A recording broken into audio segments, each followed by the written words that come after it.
जय माता की मित्रों। आज बात करते हैं सप्तम स्थान में गुरुदेव। अनेक विद्वानों के अनेक मत है, लेकिन क्योंकि ज़्यादातर हम लोग सब पुस्तकों के द्वारा मंत्रेश्वर महाराज के मत लेते हैं, क्योंकि सबसे ऑथेंटिक उन्हीं को ज़्यादा पढ़ा भी जाता है, सुना भी जाता है। तो मंत्रेश्वर महाराज कहते हैं कि जिनके सप्तम स्थान में गुरुदेव होते हैं, उसकी स्त्री और पुत्र उत्तम होते हैं, स्वयं सुंदर होता है, अपने पिता से अधिक उदार होता है। तो जहाँ पे फीमेल की कुंडली है वहाँ पे स्त्री की जगह पति को समझा जाए, और जहाँ पे मेल की कुंडली है वहाँ पे तो स्त्री की जगह स्त्री है। लेकिन हम लोगों की चर्चा भावानुसार ऐसे फल हैं, क्योंकि काल पुरुष की कुंडली अनुसार फलों को जानना बहुत जरूरी होता है। लेकिन हम लोगों की चर्चा है सिंह लगन की, और सिंह लगन में गुरुदेव पंचमेश और अष्टमेश दोनों होते हैं। तो पंचमेश अगर सप्तम स्थान में हो तो वो ही वृहत होरा पाराशर को जब हम लोग पढ़ते हैं तो उसमें लिखा है कि मनुष्य स्वाभिमानी, धार्मिक विचारों वाला, धर्म पालक, मजबूत शरीर वाला, पुत्रवान, तेजस्वी व भक्तिवान होता है। और अष्टमेश अगर सप्तम स्थान में हो तो उसकी दो पत्नियां होती है, या तो एक साथ दो, या एक को छोड़ने के बाद में, या स्वर्गवास होने के बाद में जैसे दूसरी शादी होती है तो वैसा भी हो सकता है। और व्यापार में हानि होती। लेकिन अष्टमेश अगर पाप युक्त हो तो ऐसे फल मिलते। लेकिन अगर शुभ ग्रह हो, जैसे गुरुदेव है, और किसी पाप ग्रह की युति या किसी दृष्टि से दृष्ट न हो, तो ऐसे फल प्राय नहीं मिलते। ये पुस्तकों की बातें हैं, हम अपनी तरफ से कुछ नहीं बोल रहे हैं इसके बारे में। अब चर्चा करते हैं कि किस तरह से समझा जाए, क्योंकि केवल पुस्तकों के ऊपर भी जब देखते हैं और अलग अलग पाठों का जब हम लोग अध्ययन करते हैं, क्योंकि ये तो प्रथम दृष्टि से जो बताया जाता है कि लग्नानुसार किस ग्रह के किस तरह के फल आपको प्राप्त हो सकते, लेकिन उसी को जब नवमास कुंडली में लेके जाते हैं या फिर और रिफाइन करके नक्षत्रों के अनुसार लेके जाते हैं, या फिर और उसको रिफाइन करते हैं और उसको वर्ग कुंडलियों में लगाते हैं, क्योंकि बहुत तरह की वर्ग कुंडलियां बनती हैं, तो फिर अलग अलग रूप में उन ग्रहों के फल हम लोगों को देखने को मिलते हैं। तो वो सब की चर्चा जितना हो सकते हैं हमसे संभव हो सकता है, क्योंकि हम कोई पाठों को पहले लिख के और एक ट्यूशन की तरह आपको कभी नहीं समझाते। इसलिए आप देखिएगा, जब भी आप पाठ सुनते हैं अलग अलग लग्नों के, और वो ही ग्रह जब उसी स्थान की जब चर्चा करते हैं तो बहुत कुछ डिफरेंट मिलता है, क्योंकि बताने के लिए इतना कुछ है कि अगर एक महीने तक भी बोले लगातार एक ही ग्रह के बारे में, तो भी शायद समझाना थोड़ा संभव ना हो, क्योंकि ज्योतिष जैसा सब्जेक्ट जो अथाह समुद्र है, जिसको आज तक शायद ही कोई समझ पाया, और जिसने समझा भी है वो भी अपने मन में इसी बात को लेके इस धरती से विदा हो गया कि अभी बहुत कुछ जानना शेष है। उसने कुछ नहीं जाना है। जब हम लोग अच्छे प्रकांड विद्वानों की, ज्योतिषियों की जीवनियों को जब पढ़ते हैं इस संसार से जाने के बाद में, तब पता चलता है कि उनकी जीने की और इच्छा थी।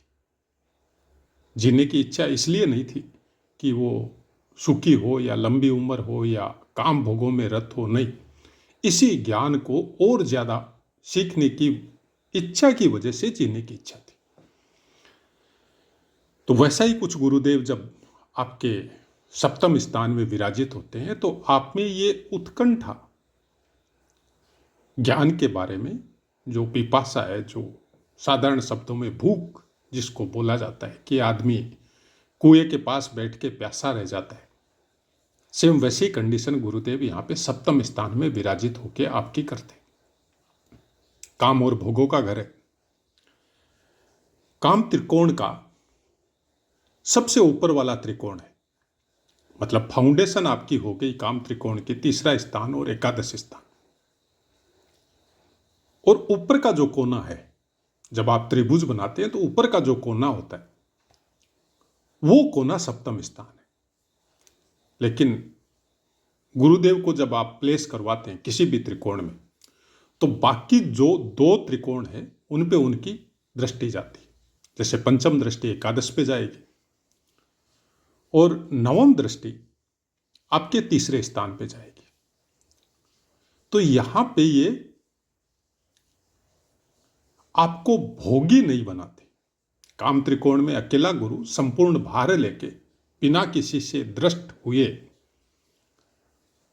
अपनी यात्रा को अगर खुद संचालित करता है तो फिर ये आपको योगी बना देते हैं, पांडित्य में परिपूर्ण बना देते हैं, ज्ञान में खोजने की जो प्रवृत्ति है, एनी टाइम उस चीज की प्राप्ति के लिए संघर्ष या मन में द्वंद्व चलना, ऐसे इंसानों के प्रायकर होता है। भीड़ से अलग होते हैं, फ्रेंड सर्कल इतना नहीं होता है, ज्ञानियों के बीच में रहने की कोशिश करते हैं, नए नए ज्ञान को सीखने की कोशिश करते हैं। मतलब इनकी आत्मसंतुष्टि, क्योंकि सप्तम दृष्टि लगन पे जाती है, तो इनकी आत्मसंतुष्टि हर तरह के ज्ञान को प्राप्त करने में लगी रहती है। हर चीज का ज्ञान प्राप्त करते हैं कि ऐसा नहीं है कि कोई एक ज्ञान से ये संतुष्ट हो, नहीं, सब तरह का ज्ञान प्राप्त करने की कोशिश करते हैं। वो भौतिक हो सकता है, आध्यात्मिक हो सकता है, तंत्र मंत्र से संबंधित हो सकता है। गुरु ज्ञान का कारक है, गुरु बुद्धि का कारक नहीं है। बुद्धि आपको बुद्ध की वजह से मिलेगी और गुरु वो ज्ञान प्राप्त करवाता है जिससे आपकी बुद्धि शार्प होती है। आपको वस्तुओं को समझने में, कोई भी चीज को तर्क के साथ समझाने में, या किसी भी चीज को गहराई तक झांकने की जो प्रवृत्ति है वो गुरु की है। गुरु का ज्ञान अगर नहीं है, केवल बुद्ध की बुद्धि है, तो आदमी हार जाता है तर्क में। फिर वो उलूल जुलूल तर्क देना चालू कर देता है, जिसका लास्ट में सारांश ये निकलता है कि तर्क देते देते वो हार नहीं मान रहा है और कुतर्कों पे उतर गया है। लेकिन अगर गुरु बलवान है तो फिर ऐसे तर्क आपके सामने, या ऐसे दृष्टांत, या ऐसी चीजें आपके सामने वो प्रोड्यूस करेगा कि आप उसके फिर क्वेश्चन का आंसर आपके पास नहीं होगा, या आपने कोई क्वेश्चन कर दिया और उसने आंसर अगर दे दिया तो फिर बाकी सब आंसर आप किसी से लेंगे ही नहीं, वहीं पे संतुष्ट हो जाएंगे, क्योंकि उसकी बुद्धि ज्ञान के ऊपर कसी हुई है। उसकी बुद्धि ऐसी नहीं है, उसकी बुद्धि उस ज्ञान के ऊपर आधारित है जिस ज्ञान को प्राप्त करने के लिए उसने अथाह संघर्ष किया। एकादश स्थान पे जब दृष्टि देते हैं तो आपके उन भोगों को प्राप्त करवाने की कोशिश करते हैं जिन भोगों से आपकी आत्मा की संतुष्टि होती हो। एकादश स्थान आपके विष का है। आप क्या चाहते हैं जीवन में? अभी यहां पर अगर कोई और ग्रह बैठा हो, बुध या मंगल हो, या तीसरे स्थान में भी बुध या मंगल हो, तो फिर गुरु का पावर थोड़ा कम हो जाता है। फिर वो अपने हिसाब से चलाते। अब गुरु अगर उनका पावर कम है और गुरु की षटबल में बल ज्यादा है और गुरु का पावर भी, अंश बल भी बहुत अच्छा है, तो फिर वो इनके हिसाब से चलेंगे। फिर उनका बल, उनकी बुद्धि, उनके तर्क फिर गुरु के अनुसार चलेंगे।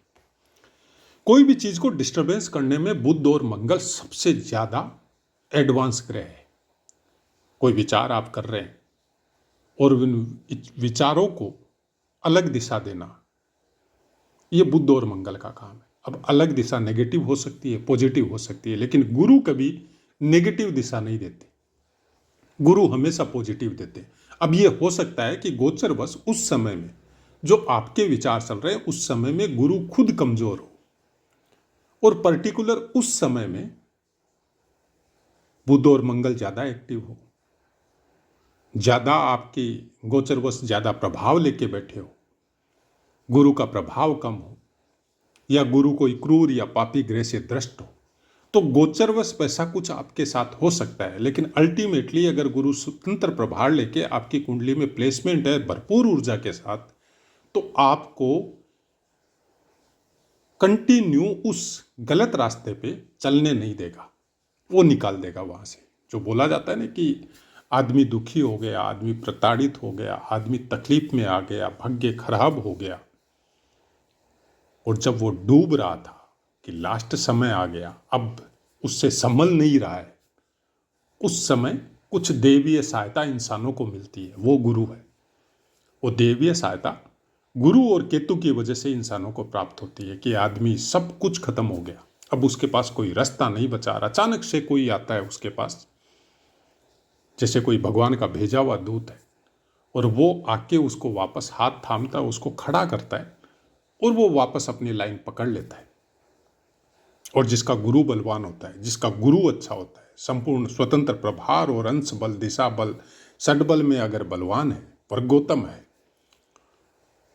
तो कितनी भी विपदाएं आओ, कितनी भी तकलीफें आओ, जो कि भौतिक शरीर है, प्रारब्ध का भोग लेके आए हैं, तो वो समय अनुसार सबको भोगनी पड़ती है, लेकिन वो डिगने नहीं देता है, वो संभाल लेता आके।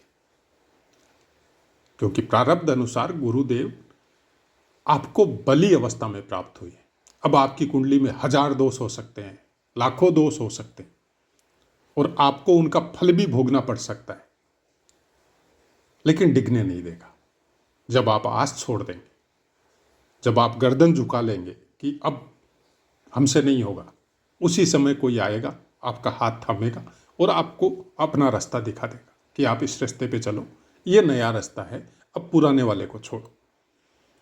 कुछ समय बाद में जब एहसास होता है इंसान को कि हमारी तो ये हैसियत थी नहीं करने की, ये हो कैसे गया,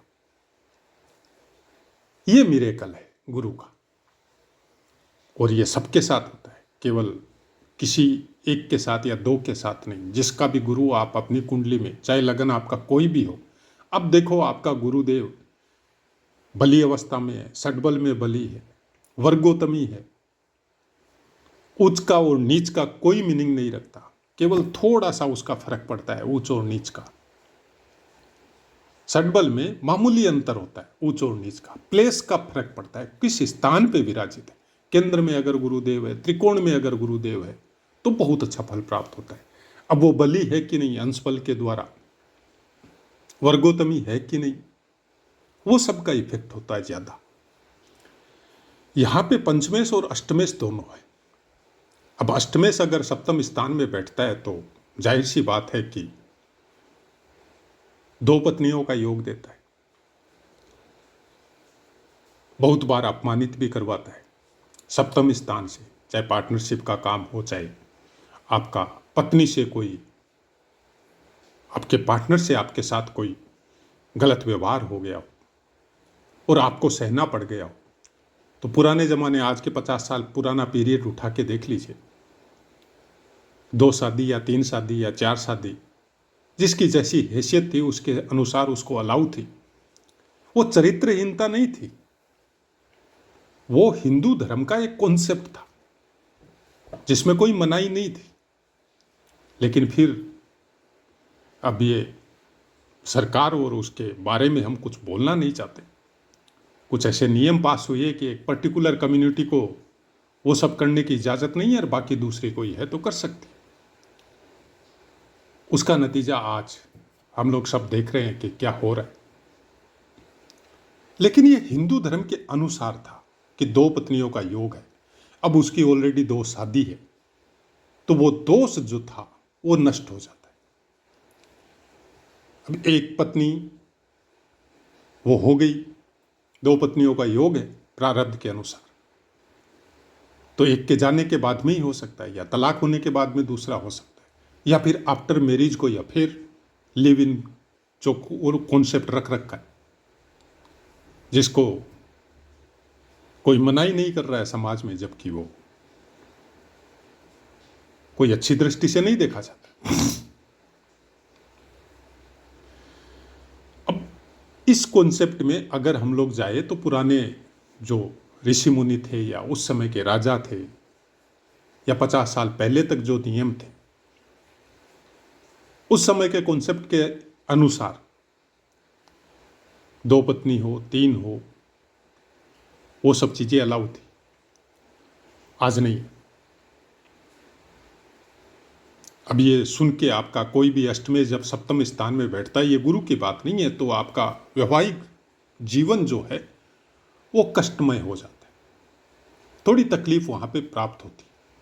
लेकिन क्योंकि गुरुदेव यहाँ पे पंचमेश भी है, तो अपने ज्ञान के द्वारा, अपने प्रेम के द्वारा बहुत कुछ उस चीज़ को वो नॉर्मल करने की हमेशा कोशिश में लगा रहता है। ऐसे इंसान गलत नहीं होते, उनकी परिस्थितियां गलत होती, उनके जो प्रारब्ध के भोग है वो कुछ ऐसे लेके आए हैं जिनकी वजह से वो पीड़ा उनको प्राप्त हो रही है। अब ये मेल और फीमेल दोनों के साथ हो सकता है। बहुत बार ऐसे कमेंट आते, पति के साथ अनबन हो रही है या पत्नी के साथ अनबन हो रही है, हमारा रिश्ता निभ पाएगा या नहीं निभ पाएगा। अब उन सबको सोशल मीडिया के द्वारा, फेसबुक के द्वारा या आपके व्हाट्सएप के द्वारा या फ़ोन पर भी कन्वर्सेशन में ये सब का जवाब देना बहुत मुश्किल होता है। इसलिए हम किसी कुंडली का प्रिडिक्शन नॉर्मली नहीं करते, क्योंकि न तो हमको आपका पता है ना आपको हमारा पता है। किसी को संतुष्ट करना ज्योतिष के अनुसार कुछ सीमा तक तो ठीक है कि आपके अंदर नेगेटिविटी नहीं आई, लेकिन एक सीमा के बाद में फिर उसका शांति नहीं हो सामने वाले को, तो फिर उसका आंसर देना बहुत मुश्किल हो जाता है। और ये अथाह समुद्र है, इसका केवल लग्न कुंडली और एक दो योग के द्वारा आप किसी का प्रिडिक्शन कर रहे हो तो फिर वो इंसाफ नहीं है सामने वाले के साथ।